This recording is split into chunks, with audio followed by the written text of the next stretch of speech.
प्रिय विद्यार्थियों, संस्कृत प्रेम गंगा में आप सभी का स्वागत है। मैं हूँ प्रेमलता और आज आप सभी अध्ययन करने वाले हैं पीयूषम द्वितीय भाग कक्षा दशम के 9वां पाठ स्वामी दयानंद। इसमें आप सभी इस पाठ के प्रश्न उत्तर यानी अभ्यास कार्य को करेंगे। इससे पहले आप लोग इस पाठ के संपूर्ण व्याख्या को पढ़ चुके होंगे, समझ चुके होंगे और सीखे होंगे। तो अभ्यास कार्य के इस क्रम में हम सभी बढ़ते हैं मौखिक प्रश्न के ओर। मौखिक प्रश्न में पहला प्रश्न है कि स्वामिनः दयानन्दस्य विषये द्वे वाक्ये वदत्।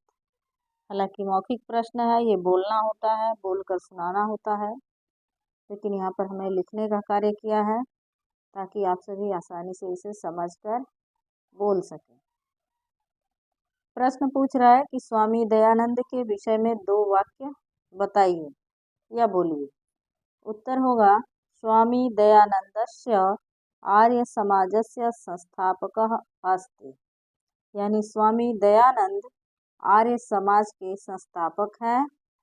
सः महान समाज उद्धारकः आसीत्। वह महान समाज उद्धारक थे। 2 वाक्य लिखना, 2 वाक्य बोलना है, 2 वाक्य ही बताया गया है। ठीक है। प्रश्न संख्या 2 कह रहा है कि अधोलिखितानां समस्त पदानां विग्रह वदत्। अधोलिखितानां माने नीचे लिखे गए समस्त पदों का विग्रह बताइए। देखिए ये आपका हो गया समस्त पद। कितने हैं समस्त पद? 1 2 3 4 और 5। कह रहा है इसका समास विग्रह कीजिए, यानी इसको अलग अलग करके तोड़ करके बताइए। संधि में संधि विच्छेद होता है और समास में समास विग्रह होता है। तो धर्म उद्धारक पहला शब्द है, पहला पद है समस्त पद धर्मो उद्धारक, जिसका समास विग्रह है धर्मस्य उद्धारका। धर्मस्य उद्धारका और इसमें षष्ठी तत्पुरुष समास है। दूसरा है सत्यान्वेषी। आप लिखेंगे सत्यस्य अन्वेषिलः, षष्ठी तत्पुरुष। तीसरा है वैषम्य निवारकः। लिखेंगे वैषम्यस्य निवारका, षष्ठी तत्पुरुष इसमें भी है। शिखर स्थानीय, तो लिखेंगे शिखरस्य। मिस्टेक हो गया, शिखर र छूट गया है, र आप लोग बना लेंगे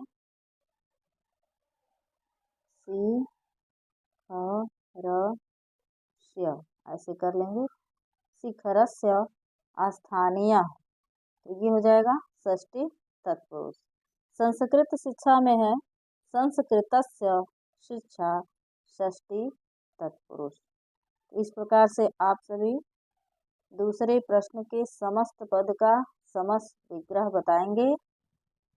और तीसरा प्रश्न जो है,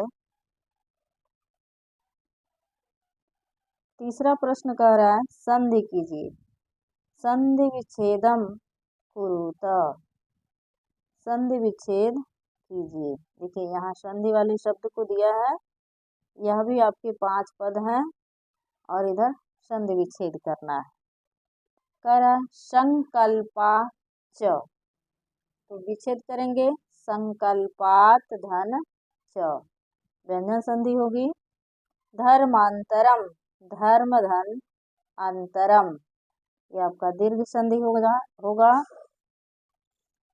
तीसरा नंबर पे है समाज उद्धारणस्य, तो होगा समाज धन उद्धरणस्य। ठीक है, इसमें आपकी गुण संधि होगी। उसके बाद दिया है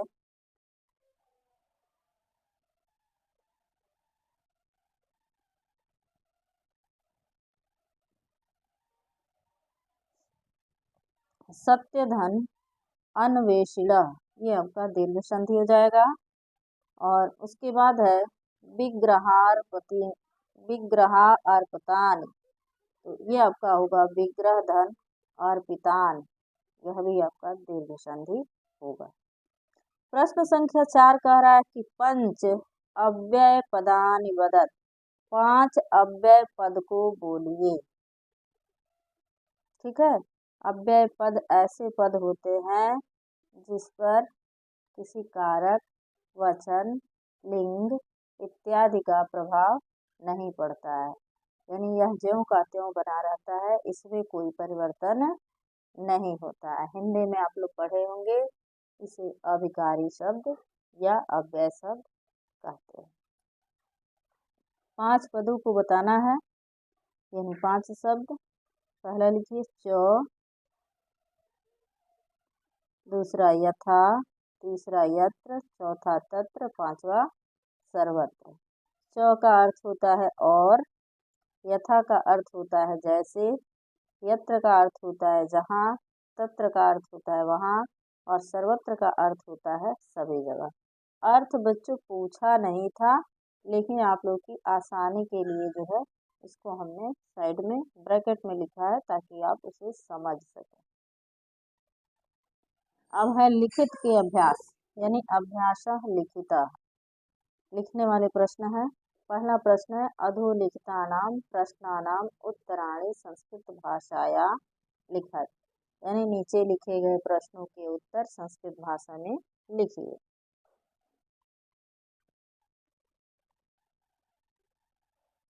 इसी क्रम में बढ़ते हैं प्रश्न संख्या क की ओर।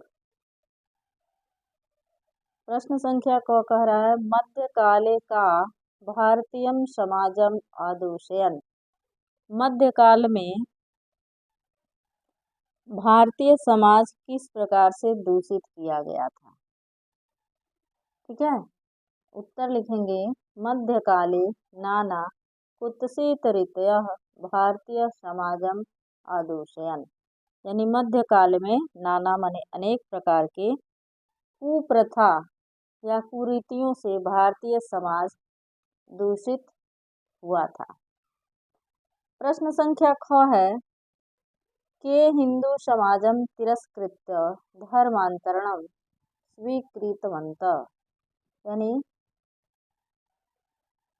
कौन हिंदू समाज को तिरस्कृत करके धर्मांतरण यानी धर्म परिवर्तन स्वीकार कर लिए। तो उत्तर लिखेंगे अनेके दलिता हिंदू समाज तिरस्कृत्यम धर्मांतरणम स्वीकृतवन्तः, यानी अनेक दलित हिंदू समाज तिरस्कार करके धर्म को परिवर्तन कर लिए।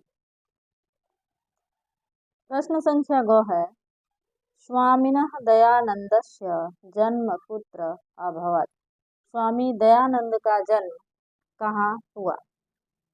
उत्तर में बच्चों आप लिखेंगे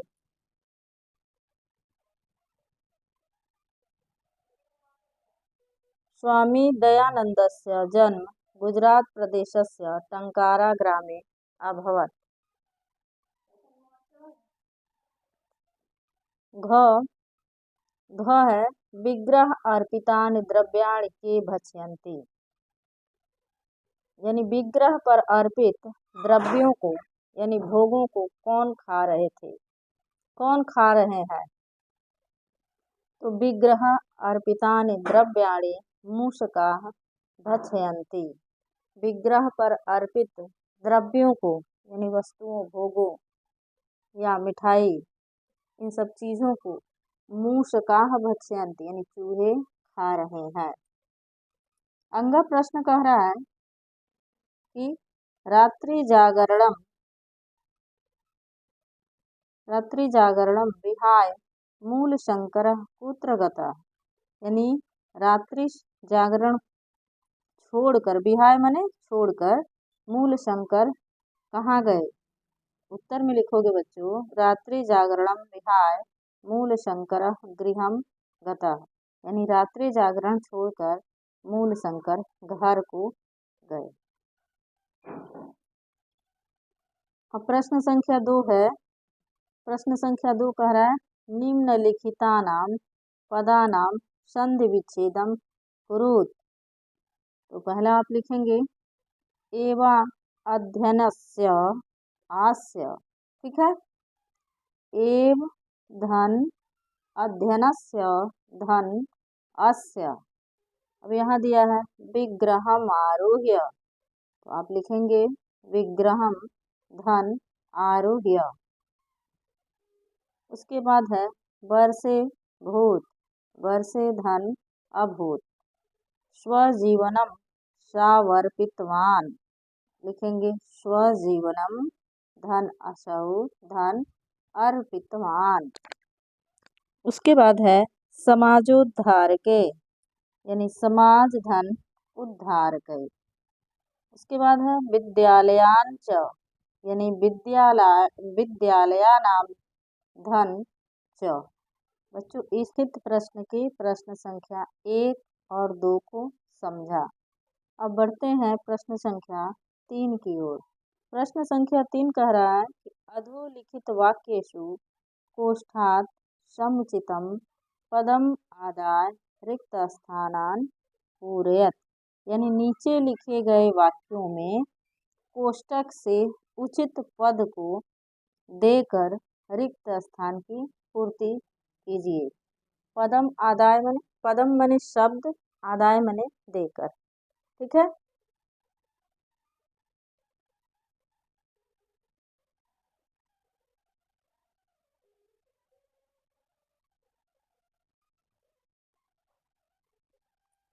प्रश्न संख्या को है, कह रहा स्वामी दयानंद आसीत, यानी स्वामी दयानंद थे, क्या थे, समाज उद्धार का या कृषि।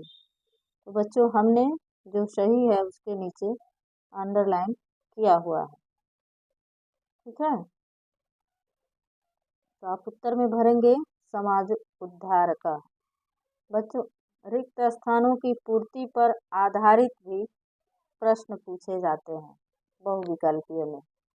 जैसे प्रश्न दे देगा Swami Dayanand dash dash dash आसित क्वेश्चन मार्क, नीचे लिख देगा समाज उद्धार का, कृषक, वैद्य, ठीक है, शिक्षक। अब आप ऑप्शन में क्या चीज करेंगे, यानी ऑप्शन आपका सही होगा समाजोद्धार का। तो इस प्रकार से बहुविकल्पीय प्रश्न बनते हैं। प्रश्न संख्या ख है बालकस्य नाम डैश डैश डैश इति कृतम, मूल विष्णु या मूल शंकर। तो बच्चों सही होगा मूल शंकर, बालक का नाम मूल शंकर रखा गया। प्रश्न संख्या गो है शंकरस्य विग्रहम आरुह्य डैश डैश डैश विग्रहा अर्पितानि द्रव्याणि भक्ष्यन्ति, यानी शंकर के विग्रह पर चढ़कर विग्रह पर अर्पित द्रव्यों को कौन भक्ष रहे थे, यानी खा रहे थे। तो बच्चों खगाह नहीं है, मूषकाह है, ठीक है। तो आपको मूषकाह भरना है। देखते हैं प्रश्न संख्या घ क्या कह रहा है। प्रश्न संख्या घ कह रहा है रात्रि जागरणम विहाय मूल Shankar dash dash dash dash गतः, यानी रात्रि जागरण छोड़कर मूल शंकर कहाँ गए। बच्चों गृहम को गए, यानी घर को गए। आप गृहम भरेंगे। अंग प्रश्न है Swami Dayanand dash dash dash संस्थापक आसीत, यानी स्वामी दयानंद किसके संस्थापक थे। उत्तर होगा बच्चों आर्य समाजस्य, ठीक है। तो इस प्रकार से आपने लिखित प्रश्न के 3 प्रश्नों को समझ लिया और बढ़ते हैं प्रश्न संख्या 4 की ओर। प्रश्न संख्या 4 है निम्नलिखितानां पदानां प्रकृति प्रत्यय विभागम कुरुत। ये सभी प्रश्न के उत्तर आपके पुस्तक में ही है, आप उसका अभ्यास स्वयं से करें। दिया है दर्शयित्वा, यानी देखकर। दृश्य धन ऋच धन कत्वा बराबर होता है दर्शयित्वा। विरच्य वि धन रच धन लप्य। परित्यज्य परिधन, त्यजधन, ल्यप, यानी इन दोनों में ही ल्यप प्रत्यय है। बच्चों हमने बताया था ना, दोनों का अर्थ करके ही होता है, कत्वा और ल्यप का। तो जहाँ कत्वा रहेगा वहाँ केवल धातु होगी, ठीक है। ऋच भी एक प्रत्यय है, इसलिए दृच धन ऋच धन कत्वा, यहाँ दो प्रत्यय है। और वी और परि दोनों उपसर्ग है। तो जहाँ लेप प्रत्यय होगा वहाँ अनिवार्य रूप से उपसर्ग लगेगा। स्मरणीयम, स्मृधन अनियर, स्मरणीयम। दृष्टम का होगा दृशधन कत, कृतम का कृधन कत, गतः का होगा गम धन कत। तो बच्चों इस प्रकार से प्रश्न संख्या 4 भी आप लोगों ने समझा। जिस किसी छात्र को प्रश्न का उत्तर अच्छे से समझ में न आए तो आप कमेंट करके पूछ सकते हैं। 5वां प्रश्न है, कोष्टक अस्थेभ्य धातुभ्य उचित प्रत्ययम योजयित्वा रिक्त स्थानान पूरयत।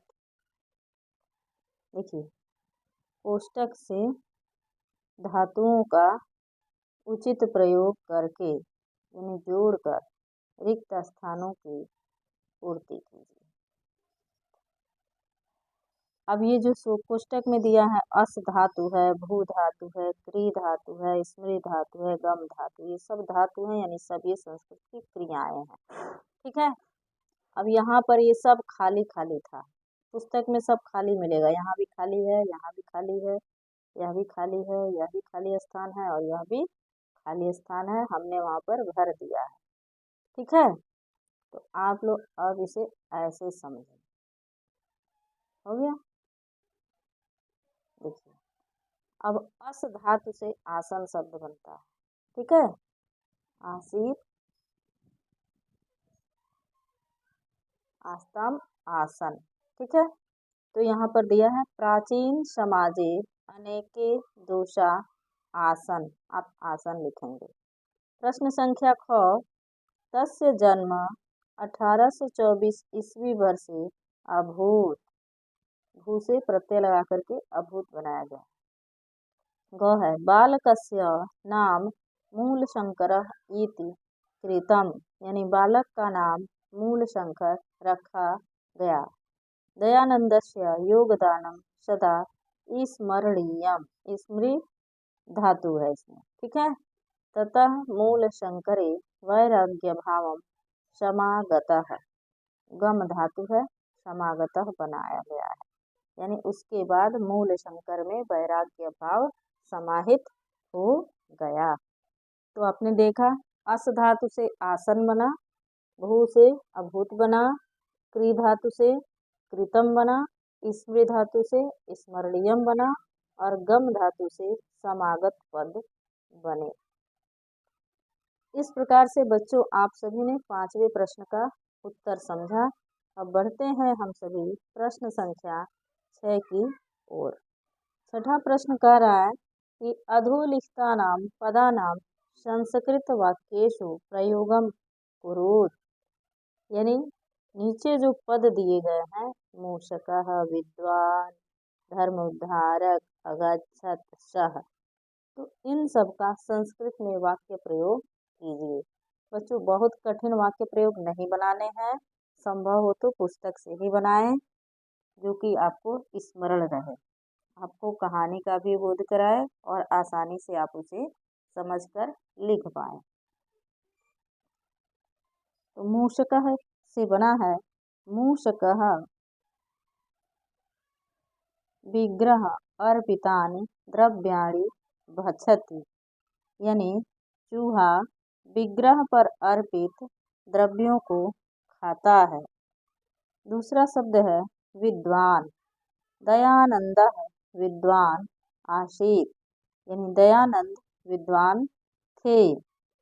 धर्म उद्धारकाः, स्वामी दयानंद धर्म उद्धारकाः आसीत्, यानी स्वामी दयानंद धर्म उद्धारक थे। अगला शब्द है अगच्छत, दयानंद शिवालयात् गृहम् अगच्छत, यानी दयानंद शिवालय से यानी शिव मंदिर से घर को गए। सह रामेण सह सीता गतवती, राम के साथ सीता गई। ठीक है, तो इस प्रकार से, और इसको थोड़ा ध्यान देना है। अगर आप सभी चाहें तो इन सभी शब्दों का यानी इन सभी शब्दों का आप अपने मन से कोई ना कोई वाक्य को बदल सकते हैं। आवश्यक नहीं है कि हमने जो वाक्य लिखा है वही आप लिखेंगे, लेकिन इसको लिखते समय, सह को लिखते समय इसका नियम होता है सह साकम समम सार्थम, तो इसको ध्यान में रखते हुए आप वाक्य का प्रयोग करें। चलिए बढ़ते हैं अब प्रश्न संख्या 7वें की ओर। प्रश्न संख्या 7वां हमारा कह रहा है कि निम्नलिखितानां पदानां विपरीतार्थक पदानि लिखत, यानी नीचे लिखे गए पदों के विपरीतार्थक पद या शब्द लिखिए। इधर पद है, ठीक है, और इधर विपरीतार्थक पद है। विद्वान, तो विद्वान का होगा मूर्खः। दोषः, दोषः का होता है गुणः। पराजित का अपराजितः। अनास्था का आस्था। उपकारम का अपकारम। प्रारंभः का समापनः। गर्हितः का श्रेष्ठः। वैशस्यम का साम्यम। अर्थ तो सबको पता होगा। विद्वान माने विद्वान होता है, मूर्ख माने मूर्ख, दोष माने दोष, गुण माने गुण। पराजित जो हार गया हो, अपराजित जिसे हराया ना जा सके हो, अनास्था जिसमें आस्था ना हो, ठीक है, और आस्था विश्वास को कहते हैं। उपकार, उपकारम माने भलाई करना, अपकारम माने भलाई न करना। प्रारंभ माने शुरुआत करना, समापन माने समाप्त करना। गर्हित माने निंदनीय, और श्रेष्ठ माने महान।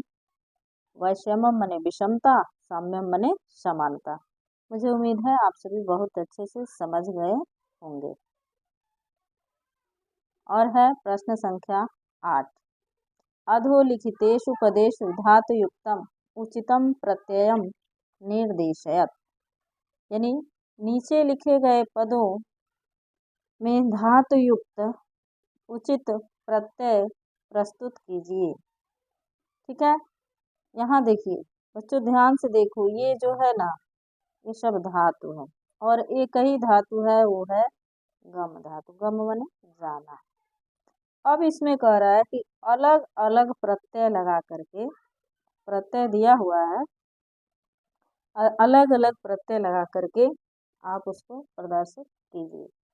जैसे है गतः, तो गतः में कौन सा लगा है? गम धन कतः। यहाँ है गत्वा, तो गम धन कत्वा। और यहाँ गमनीयम, तो गम धन अनियत। उपगम्य, तो गम धन ल्यप। यहाँ है गंतुम, तो गम धन तुमुन।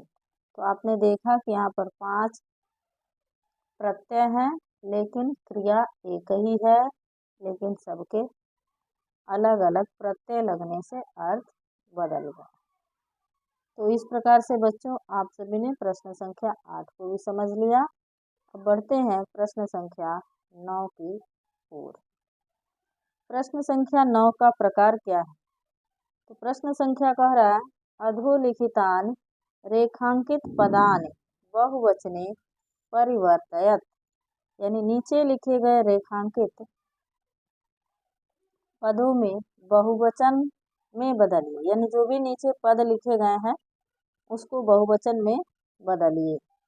ठीक है, तो देखिए लिखा है सह ग्रंथम विरच्य महानतम उपकारम अकरोत्। ठीक है, तो ग्रंथः लिखा है, ग्रंथ का बहुवचन हो जाएगा ग्रंथान। तो बहुवचन में आप क्या लिखेंगे? सह ग्रंथान विरच्य महानतम उपकारम अकरोत्, यानी वह ग्रंथों को लिखकर महान उपकार किया। अब है ख, सह प्राचीन शिक्षायाम दोषम अदर्शयत, वह प्राचीन शिक्षा के दोष को देखा। तो सह प्राचीन शिक्षायाम दोषान, ठीक है, यहाँ पर बहुवचन हो गया है, ये है बहुवचन, इसीलिए यहाँ पर बहुवचन लिख दिया गया है, ठीक है। अब प्रश्न संख्या ग है, सह गृहम अपश्यत, वह घर को देखा। तो उत्तर कर रहे हैं बहुवचन में क्या होगा, सह गृहाणि अपश्यत, वह घरों को देखा। तो बच्चों इस प्रकार से आप सभी जो भी रेखांकित पद है उसको बहुवचन में कर रहे हैं। अब यहाँ प्रश्न संख्या घ है, तत्र देवः पूजितः, वहाँ देवता पूजे जाते हैं। तो यहाँ देवः का देवा हो जाएगा, यहाँ पूजितः का पूजिता हो जाएगा, ठीक है। अब अंग है कि सह खगम पश्यति, वह खग को यानी पक्षी को देखता है। बहुवचन में खगा हो जाएगा, सह खगा यानी वह पक्षियों को देखता है। इस प्रकार से एक वचन से बहुवचन में परिवर्तित करने का कार्य प्रश्न संख्या 9 में किया गया। अब हम लोग बढ़ते हैं प्रश्न संख्या 9 की ओर। प्रश्न संख्या 9 क्या संदेश दे रहा है कि अधोलिखित रेखांकित पदम अनुसृत्य प्रश्न निर्माण कुरुत, यानी नीचे लिखे गए रेखांकित पद के अनुसार प्रश्नों का निर्माण करिए या कीजिए। यह है मध्यकाले धर्म कार्येषु, अंडरलाइन किसमें है, रेखांकित कौन है, धर्म कार्येषु। करा मध्यकाल में धर्म कार्येषु, मध्यकाले धर्म कार्येषु आडंबरः आसीत्, यानी मध्यकाल में धार्मिक कार्यों में आडंबर था। प्रश्न बनाना है धार्मिक कार्येषु से, उसे हटा देंगे तो प्रश्न बनेगा मध्यकाले केषु आडंबर आसीत्, यानी मध्यकाल में किसमें आडंबर था। तो उत्तर होगा मध्यकाल में धार्मिक कार्यों में आडंबर था। मुझे उम्मीद है कि आप सभी बहुत अच्छे से समझ रहे होंगे। प्रश्न संख्या ख कह रहा है कि तत्र विधवानां स्थिति गर्हिता अस्ति, वहाँ विधवाओं की स्थिति निंदनीय है। तो गर्हिता से प्रश्न बनाना है, यानी निंदनीय। तत्र विधवानां स्थिति का अस्ति, यानी वहाँ विधवाओं की स्थिति कैसी है। तो आप प्रश्न संख्या ग देखेंगे। प्रश्न संख्या ग में है, बालकस्य नाम मूलशंकरः आसीत्, यहाँ अंडरलाइन किया गया है बालकस्य, यानी बालक का नाम मूलशंकर था। तो प्रश्न क्या बनेगा, कस्य नाम मूलशंकरः आसीत्, बालकस्य के जगह पे कस्य हो जाएगा कि किसका नाम मूलशंकर था। प्रश्न संख्या घ है, मूलशंकरः मेधावी आसीत्, मूलशंकरः रेखांकित है तो उसी से प्रश्न बनाना है। तो प्रश्न होगा कौन मेधावी था, कह मेधावी आसीत्, उत्तर क्या होगा मूलशंकरः। अगर उत्तर सही निकल रहा है तो आप रेखांकित पद का प्रश्न सही सही बना पा रहे हैं। अब है प्रश्न संख्या अंग। प्रश्न संख्या अंग कह रहा है कि आर्य समाज शाखा देशे विदेशेषु च वर्तन्ते, यानी आर्य समाज की शाखा देश में और विदेश में है। आप प्रश्न होगा कि किसकी शाखा देश और विदेश में है। आप लिखेंगे कस्य शाखा देशे विदेशेषु च वर्तते, ठीक है। उत्तर होगा, अब अगला प्रश्न है च में कि मूलशंकरस्य मूर्ति पूजा प्रति अनास्था जाता। बच्चों प्रश्न मूर्ति पूजा से बनाना है, ये हमसे भूलवश इसके नीचे अंडरलाइन हो गया है। मूलशंकर से प्रश्न नहीं बनाना है, प्रश्न मूर्ति पूजा से बनाना है। तो मूलशंकरस्य काम प्रति अनास्था जाता, यानी मूल शंकर को किसके प्रति अनास्था हो गया। ठीक है बच्चों, इस प्रकार से आपने प्रश्न संख्या 4 का उत्तर दिया। प्रश्न संख्या 6 है गृहं परित्यज्य स गतः। गृह को छोड़कर वह गया। प्रश्न होगा किम परित्यज्य सह गतः, या क्या छोड़कर वह गया। उत्तर में क्या आएगा, गृहम। इस प्रकार से आपने प्रश्न संख्या 10 के क ख ग घ अंग च और छ का उत्तर समझा।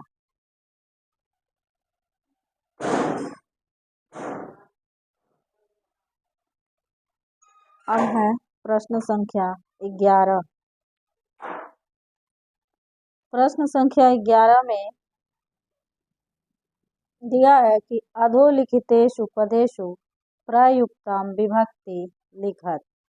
बच्चों उत्तर में लिखेंगे सत्यान्वेषणः यानी प्रथमा विभक्ति, विधवानां षष्ठी विभक्ति, विषमे यानी सप्तमी विभक्ति, धर्मोद्धार का षष्ठी विभक्ति, तेषु सप्तमी विभक्ति और प्रतिमायां सप्तमी विभक्ति, वैदिक धर्मस्य षष्ठी विभक्ति और संस्कृतेन तृतीया विभक्ति होगी।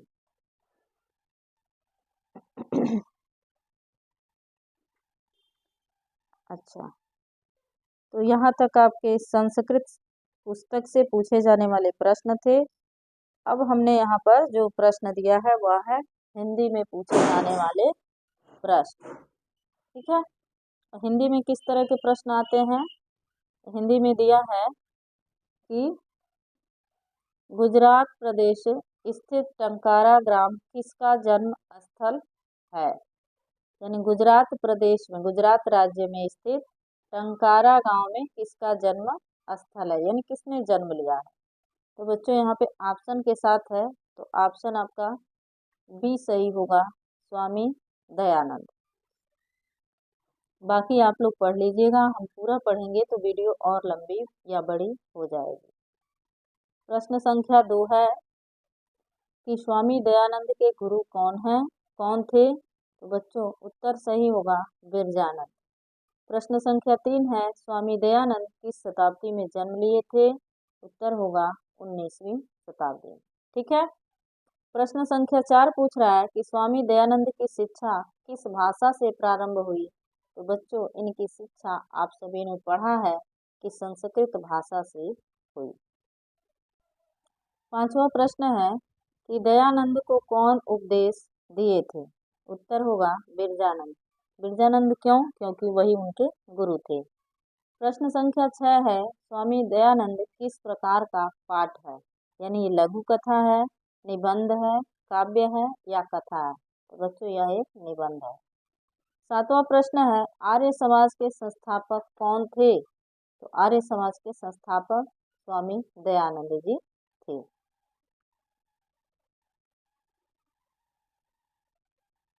बढ़ते हैं अगले प्रश्न की ओर। अगला प्रश्न क्या है, देखिए स्वामी दयानंद का जन्म किस प्रदेश में हुआ था। यहाँ पर केवल प्रदेश की बात कर रहा है, प्रदेश में ऑप्शन है तो होगा गुजरात। 9वां प्रश्न है कि स्वामी दयानंद किसके संस्थापक थे। बच्चों आर्य समाज के संस्थापक थे। स्वामी दयानंद ने किसकी रचना की है। बच्चों सत्यार्थ प्रकाश की। जिस पे ट्रिक सही का लगा है वही उत्तर सही उत्तर है। ठीक है, स्वामी दयानंद का जन्म कब हुआ था। बच्चों 1824 ईस्वी में। 1824 ईस्वी में। 1824 ईस्वी में। किसका नाम मूल शंकर था। तो दयानंद के बचपन का नाम मूल शंकर था। प्रश्न संख्या 3 है स्वामी दयानंद का जन्म किस प्रकार के परिवार में हुआ था। तो बच्चों कर्मकांडी परिवार। कर्मकांडी परिवार यानी जो धर्म से संबंधित कार्यों को करते हैं, पूजा पाठ इत्यादि से संबंधित। 14वां प्रश्न है, स्वामी दयानंद का निधन कब हुआ? उत्तर होगा 1883 ईस्वी। 15वां प्रश्न है, स्वामी दयानंद के बचपन का नाम क्या था? तो बच्चों मूल शंकर था। प्रश्न संख्या 16 है, स्वामी दयानंद के परिवार किसके उपासक थे? तो आपने पढ़ा था उसमें शिवोपासक, शिवोपासक शब्द का प्रयोग हुआ, यानी शिव के उपासक थे। प्रश्न संख्या 17 है कि कौन हिंदू समाज से तिरस्कृत होकर धर्म परिवर्तन कर लिए? बच्चों अनेका दलिता आप लोगों ने पढ़ा था, दलित लोग। ठीक है। प्रश्न 18 है कि आर्य समाज की स्थापना किस नगर में किया गया था? तो मुंबई, मुंबई नगरे। ठीक है, मुंबई में किया गया था। आर्य समाज की स्थापना किस ईस्वी में हुई? तो बच्चों 1875 ईस्वी में हुई। उसके बाद है, सत्यार्थ प्रकाश नामक ग्रंथ को किस भाषा में लिखा गया था? तो आप लिखेंगे हिंदी में। राष्ट्रभाषा पूछता है, नहीं तो वहाँ पर ऑप्शन में हिंदी देगा, या तो ऑप्शन में जहाँ हिंदी होगा वहाँ राष्ट्रभाषा होगा नहीं होगा, अगर राष्ट्रभाषा होगा तो हिंदी नहीं होगा। ऑप्शन देखकर आपको समझ के लिखना है। किस काल में समाज दूषित हो गया था? उत्तर आप बताइए।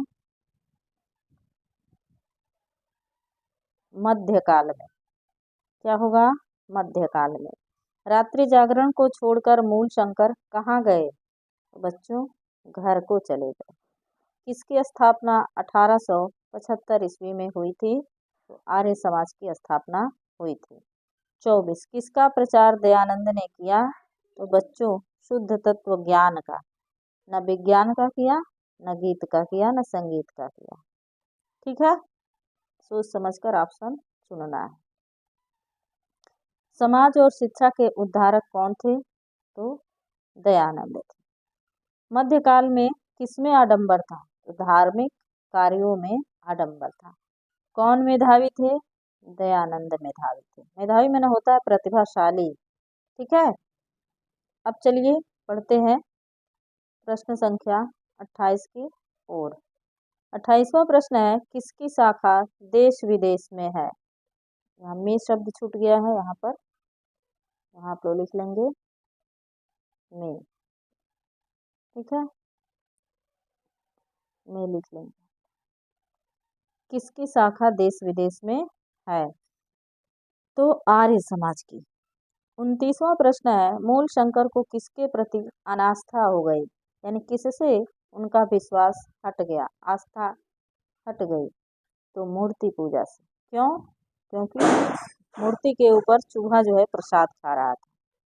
प्रश्न संख्या 3 है, कौन प्रसाद खा रहा था? चूहा। सत्यार्थ प्रकाश के रचनाकार कौन थे? बच्चों उत्तर होगा दयानंद।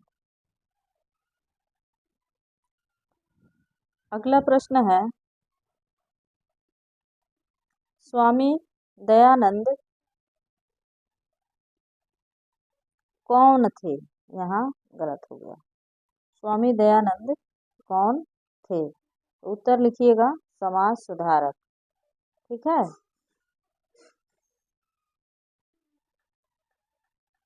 कौन थे इसके जगह पे लिखना है।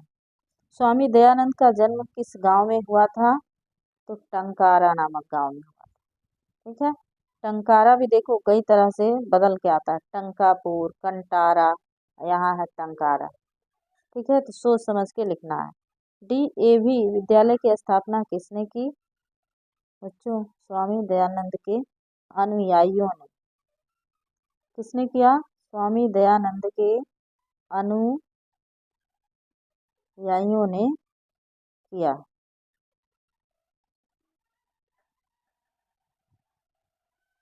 मूल शंकर को मूल शंकर को बिरजानंद कहाँ मिले थे? मथुरा में। मूल शंकर को मूर्ति पूजा के प्रति अनास्था होने के दूसरे वर्ष में किसका निधन हो गया? मूल शंकर की बहन का निधन हो गया। जैसे मूर्ति पूजा से इनका मन वैराग्य की तरफ हुआ, उसके 2 वर्ष के अंदर ही उनके बहन का निधन हो गया, जिससे कि उनका मन और वैराग्य हो गया। अब अगला प्रश्न है,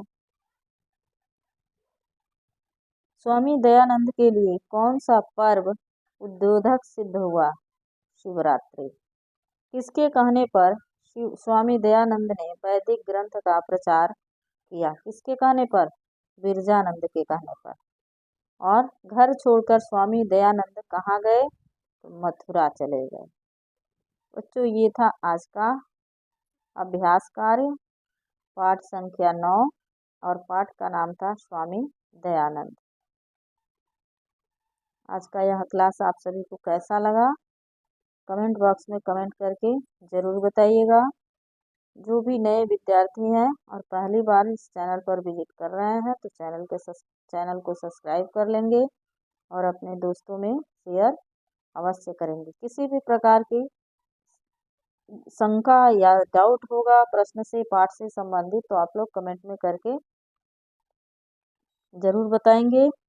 आज के लिए बस इतना ही। मिलते हैं एक नए वीडियो में। तब तक के लिए धन्यवाद।